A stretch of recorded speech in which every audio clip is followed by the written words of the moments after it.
The top 5 highest rated PS5 games for 2022. What are they, and are they GOTY material? All that and more. But before we get into that, do me a huge favor, like the video, share it, and subscribe.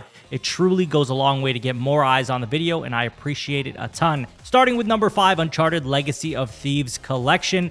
This actually has 79 reviews over on Metacritic, 77 positive ones, and 2 mixed, with a Metacritic score of 87 and a user score of 8.8, which is shocking. You don't usually see a user score higher than the Metacritic score. Now, Uncharted is obviously one of those games that is highly regarded, so naturally, a collection would do well. But what makes this collection so special? Well, it includes Uncharted 4 and The Lost Legacy. It's been remastered and has implemented features from the PS5 and DualSense controller. I would say this is a game that those who haven't played should definitely check it out, and those who have played it may have a reason to go back with the game running even better with extra DualSense features. But it is still Uncharted. You know, those 2 games from the PS4, Uncharted 4 and Lost Legacy, so it's nothing really new in terms of content-wise. It's just experienced in the best way possible. So definitely one thing to consider before you jump in and buy this is to know what it is, but it is highly reviewed and actually sits at number 5 on the top-rated PS5 games for 2022 so far. Now, at number 4, we have Gran Turismo 7. As usual with a new generation, we typically get a new racing game to really showcase the graphical power of the latest console. GT7 is no different, but it also is an excellent racing simulator. So it's not just beautiful, it's a great game. With 115 positive reviews and 4 mixed reviews, it truly stands out as one of PS5's greatest games for 2022 thus far. Its Metacritic score is 87, and a very low user score of 2.1, but to give insight to the user score, it is very much revolved around the microtransactions and the fact that many players felt the in-game currency was harder to obtain than they would have liked.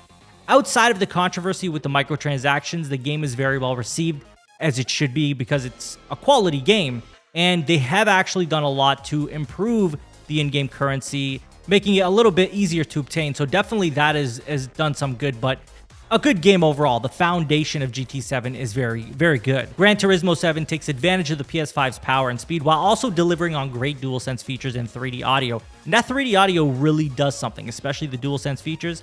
You know, those adaptive triggers, especially with a vehicle. Like, I hope that every racing game going forward takes advantage of that. Truly a game worthy of being the top 5 rated games on the platform. At number 3, we have Horizon Forbidden West. The sequel to Horizon Zero Dawn is one that truly improves upon the initial entry in every way possible. Graphics and animations aside, this game evolves every aspect of the gameplay, making it faster and more fun. Great gameplay, an engaging deep story, and characters that keep your attention. Horizon Forbidden West sits with a Metacritic score of 88, with 118 positive reviews and 8 mixed reviews. A user score of 8 as well, which is quite impressive given that, you know, sometimes you get these big differences between the user score and kind of the journalist's view on the game. When they're closer, it's very good to see. That way you know that it definitely reflects the journalist side of things and kind of the user experience as well. I expect this game to be seen amongst other candidates for the Game of the Year at this year's Game Awards show. Naturally, it's being one of those top tier games, you know, with a great budget that really lets them explore all the technology possible for making video games, and it actually shows in the game, definitely.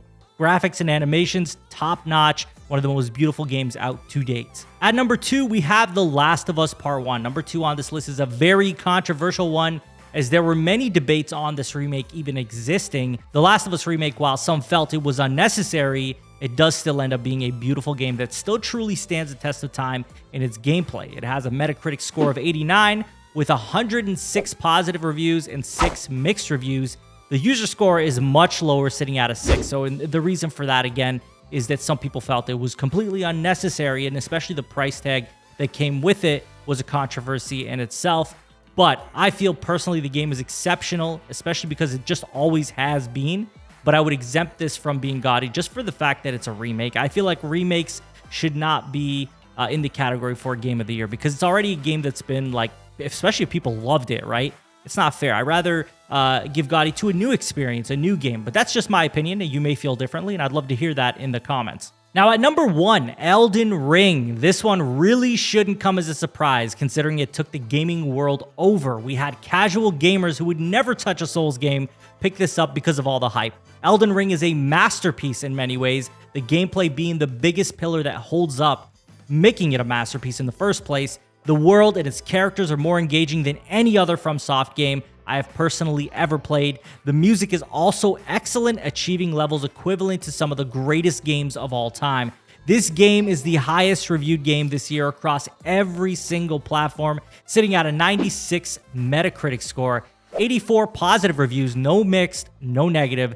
The user score for the PS5 version sits at a 7.9, which I wouldn't say reflects the quality of this game. This is one of those cases where maybe some people felt it was more difficult than they expected, or maybe it wasn't exactly what they expected going into this game, which is, I guess, justifiable. But in terms of what is expected of this game, it definitely is a top-tier game. If I was a betting man, I would say this is likely going to beat every game for GOTY at most award shows, but I'm like 99% sure it will win at the Game Awards this year, even over God of War Ragnarok, which is going to be definitely one of those games that's likely going to score really well and be very high regarded, but that's not out yet, so we definitely can't talk about that. But we will talk about it again at the end of the year, finding out what the top 5 games of this year are for the PlayStation 5 platform.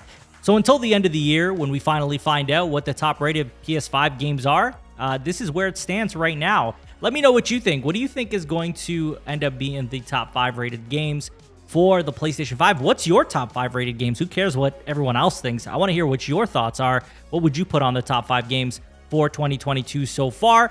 Just remember, the criteria is it's got to have already come out. So we can't review a game that hasn't even released yet. As usual, if you haven't subscribed already, please hit that subscribe button, like, share the video. You can follow me on Twitter. Link will be in the description. And I will talk to you all on the next one. Take care.